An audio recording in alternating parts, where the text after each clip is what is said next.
First ever factory outlet, Chandanagar, Mukunda Jewelers. Opening soon. No making charges.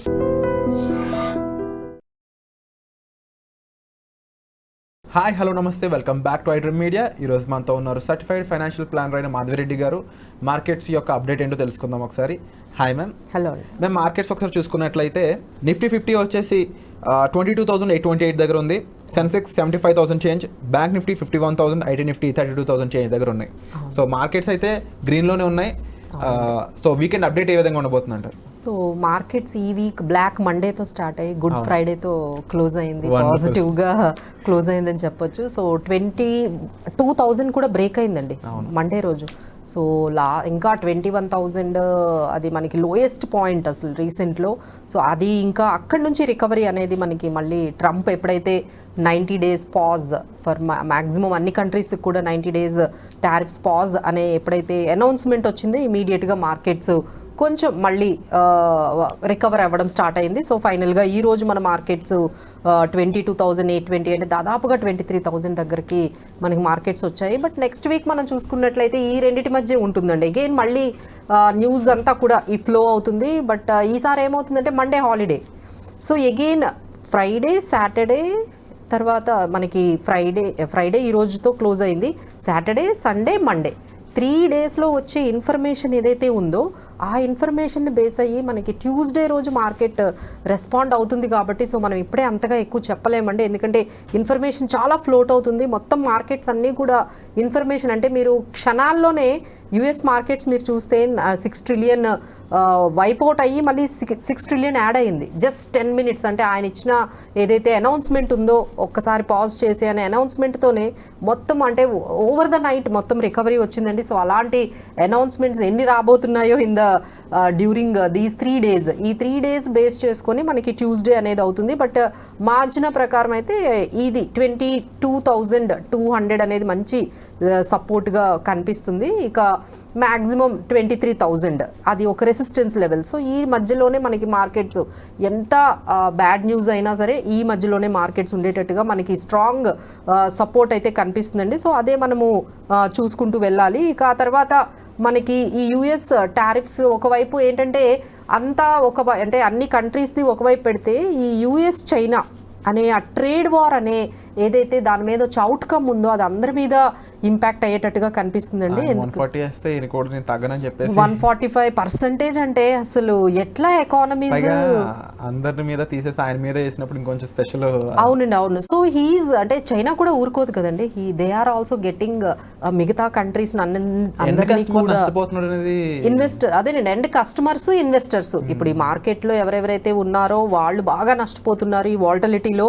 ఒకవైపు end కస్టమర్కి అన్ని rates అన్నీ కూడా ఎస్పెషల్లీ యూఎస్ లో ఉన్న ఎండ్ కస్టమర్స్ కి అయితే ఏం చెప్తున్నారంటే ఇంత ప్రైస్ హైక్ లో ఇన్ఫ్లేషన్ పెరిగి రిసెషన్ కూడా స్టార్ట్ అవుతాయి, అలా ఉంది సిచ్యువేషన్. అవునండి. ఇది ఎలా ఉంటుందంటే ముందు ఇన్ఫ్లేషన్ కి అవుతుందండి. ఆ తర్వాత ఏమవుతుందంటే అది మళ్ళీ నెమ్మదిగా ఎవరు కొనే పరిస్థితుల్లో ఉండలేరు కాబట్టి అది డిఫ్లేషన్ లోకి వెళ్ళిపోతుంది. అంటే ప్రొడక్షన్ ఉంటుంది, కొనేవాళ్ళు ఎవరు ఉండరు. ఎందుకంటే అప్పటికే అది వాళ్ళ దగ్గర ఉన్న పర్చేసింగ్ పవర్ అంతా కూడా అయిపోతుంది. సో ఇదంతా కూడా చాలా అంటే ఇంపాక్ట్ అంతా మనకి ఒక క్రైసిస్ లాగా క్రియేట్ అవుతుంది. ఎందుకంటే 2 large economies.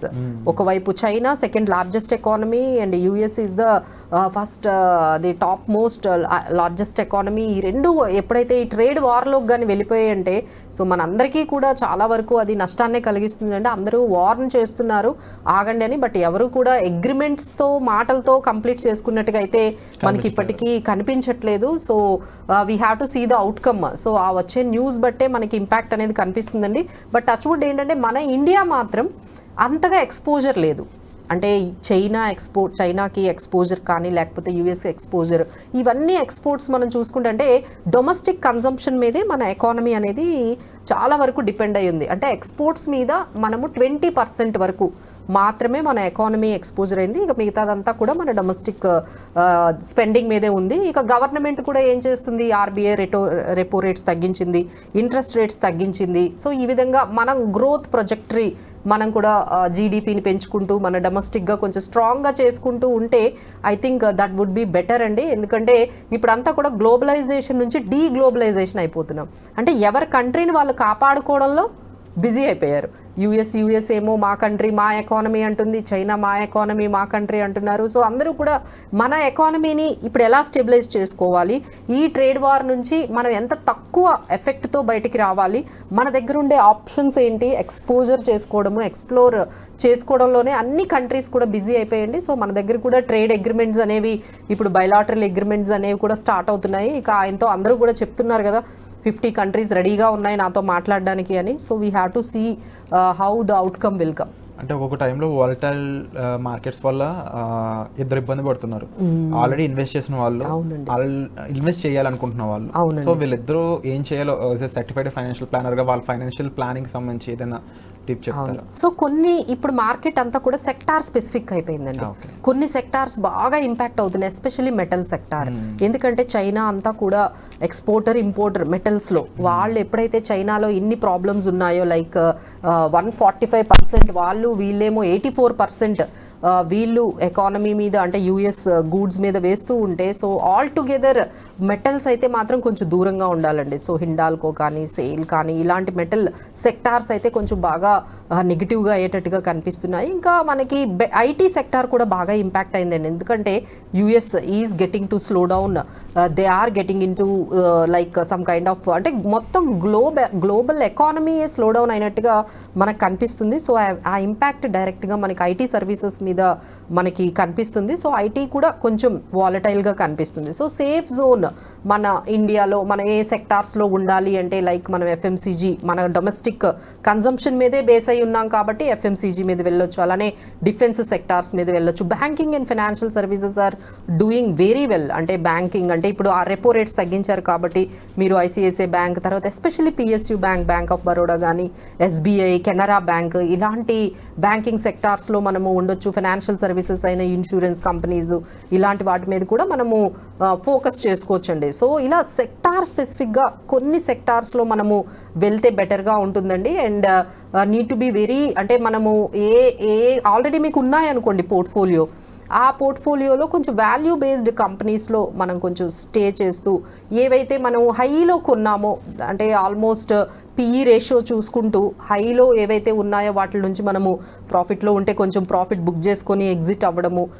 ఇక ఇలా ప్రతి ఒక్కటి కూడా వాళ్ళు ఎవరైనా ఎక్స్పర్ట్స్ దగ్గరికి వెళ్ళి వాళ్ళ పోర్ట్ఫోలియో అంతా కూడా ఎగ్జిస్టింగ్ ఎవరైతే క్లయింట్స్ ఉన్నారో, ఎగ్జిస్టింగ్ ఇన్వెస్టర్స్ ఉన్నారో వాళ్ళ పోర్ట్ఫోలియోని మొత్తం ఒకసారి చెక్ చేసుకొని ఏమైతే బెటర్గా ఉన్నామో వాటిని మెయింటైన్ చేస్తూ, ఏవైతే ఇక వద్దు అనుకుంటున్నారో వాటి నుంచి మనం ఎగ్జిట్ అయిపోతూ, అలానే స్కీమ్స్ కూడా రిస్క్ టేకింగ్ ఎబిలిటీ బట్టి మనం డెసిషన్ తీసుకోవాలండి. మీరు రిస్క్ టేకింగ్ ఎబిలిటీ తర్వాత నెక్స్ట్ ఏంటంటే టైం హారిజన్. మీరు ఒక 5 years వెయిట్ చేయగలుగుతారా? Yes, you can continue. But లేదు మేడం నేను ఒక 1 year ఉంటానని చాలా మంది లాస్ట్ 2 yearsలో 1 year కూడా స్టాక్ మార్కెట్లోకి వచ్చేసారు. అంటే ఒక పక్కన ఇన్వెస్ట్మెంట్స్ గురించి మీరు చెప్తున్నారు అండ్ ఇది ఒక క్రూషియల్ టైం ఫైనాన్షియల్ ప్లానింగ్ కూడా. అవును, చాలా క్లియర్గా బడ్జెటింగ్ చేసుకోవాలి, జాగ్రత్తగా ఎమర్జెన్సీ ఫండ్ పెట్టుకోవాలి. ఎందుకంటే ఫైనాన్షియల్ క్రైసిస్ అనేది రీసెంట్ డేస్లో ఎక్కువ, అంటే ఐ మీన్ లాస్ట్ 2 decades ఎవరు చూడలేదు. అంటే ఇంత అన్సర్టనిటీ, ఇంత వాలటిలిటీ అనేది ఎవరు చూడలేదు కాబట్టి ఫైనాన్షియల్గా కొంచెం స్ట్రాంగ్గా మనం ఎంత రెసిలియంట్గా ఉండొచ్చు, కొంచెం ఎక్స్పెండిచర్ అనేది చాలా తగ్గించుకోవాలి, స్పెండింగ్ తగ్గించుకుంటే. ఎందుకంటే ఫ్యూచర్లో ఇదే ఇన్కమ్ ఉంటుంది అనేది గ్యారంటీ లేదండి, ఎవరికీ గ్యారంటీ లేదు.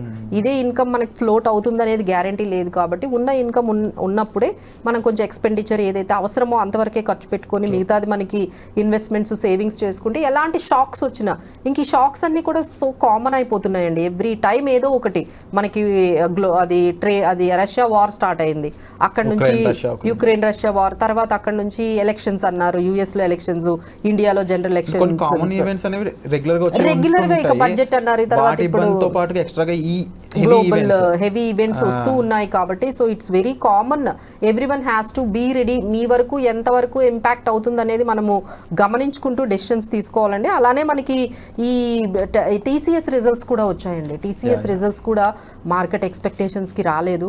సో ఆ ఇంపాక్ట్ అయితే మనకి ట్యూస్డే కనపడుతుంది. సో ఏవైతే అంటే వాళ్ళ మార్జిన్స్ అయితే మార్కెట్ ఎక్స్పెక్టేషన్స్ తగ్గట్టు లేవు. సో మనకి ఈ క్యాలెండర్ కూడా వచ్చేసింది, అంటే లైక్ ఏవేవి మనకి ఇవ్వబోతున్నారు రిజల్ట్స్ అనేవి మనకి 10th నుంచి కార్పొరేట్ ఎర్నింగ్స్ వస్తున్నాయండి. దాని మీద బేస్ అయ్యి కూడా మనం డెసిషన్స్ తీసుకోవాలి. సో ఎవరెవరి దగ్గర అయితే ఏ స్టాక్స్ ఉన్నాయో ఈ కార్పొరేట్ ఎర్నింగ్స్ వాళ్ళ కంపెనీ రిజల్ట్స్ని అనౌన్స్ చేసేటప్పుడు వాళ్ళ కంపెనీ అనౌన్స్మెంట్స్ ఎలా ఉన్నాయి అనేది ప్రతి ఒక్కరు ట్రాక్ చేసుకోవాలండి. ఇన్ఫర్మేషన్ని ట్రాక్ చేసుకోవాలి, ఎర్నింగ్స్ని ట్రాక్ చేసుకోవాలి. మీ దగ్గర ఏవైతే స్టాక్స్ ఉన్నాయో వాళ్ళు ఏవైతే ప్రొజెక్షన్స్ ఇచ్చారో వాటికి తగ్గట్టుగా ఉన్నాయా, డిసప్పాయింట్ చేశాయా, దాన్ని బట్టి కూడా మనము డెసిషన్స్ తీసుకోవచ్చు. సో అందరూ కూడా ఈ 11th నుంచి కార్పొరేట్ ఎర్నింగ్స్ని అయితే కంపల్సరీ ఫాలో అవ్వాల్సి ఉంటుందండి. ఎందుకంటే అది కంపెనీ వైజ్ రిజల్ట్స్ అనేవి పోస్ట్ చేస్తూ ఉంటారు. సో దాన్ని బట్టి కూడా మనం వెళ్ళొచ్చు. సో ఈ విధంగా ఎఫ్ఐఎస్ సెల్లింగ్ కూడా కొంచెం కంటిన్యూస్గా అది కూడా జరుగుతూనే ఉందండి. So they are not turned in to positive. ఇంకా అన్సర్టనిటీ అనేది కనిపిస్తుంది. అది మన గోల్డ్లో కనిపిస్తుంది. ఎస్పెషల్లీ ఇంత గోల్డ్ షైన్ అవుతుందంటేనే మనం అర్థం చేసుకోవాలి రిస్క్ అనేది మార్కెట్లో.